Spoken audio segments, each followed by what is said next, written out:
Na ano ako nang makita ko si Tol, grabe. Hindi totoo yung mga sinasabi nila. Hindi. Sasabihin nila, Sinasabi ni, ano sabi kayo na parang may black eye daw? Black eye? Oo. Diyos Mario. Shadow man yun kasi yung ilaw. Ba't naman magbablack? Kasi sino naman ang magbablack? Ay, Diyos ko naman. Eh, shit, pag tinignan ka, tunaw ka. Tingin pa lang. Ay, yawa. Saka kung may black eye ang isang Uy, tao. nagagalit si Kiba. Nagagalit. May nag-i-instigate kay Kiba kanina. Iban ko nga. Nga, tinignan ko.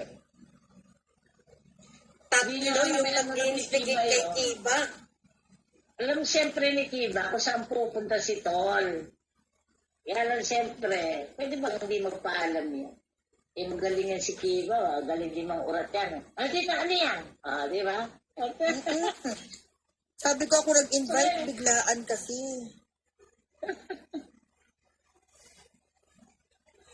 Kasi pag alam mo, pag nagpaplano, sometimes hindi natutuloy. Mas maganda yung run. Oo, kahit sa swimming, no, ganyan no? Oo. Huwag biglaan talaga. Biglaan. Yan ang maganda biglaan. Sabi niya na kay Vargas Maldita na Ako kailan kaya ako bibiglain din sa Arayat nung pupuntahan nila? Ng pulis. Sabi ni Raquel Vargas, ate, sabi Maldita na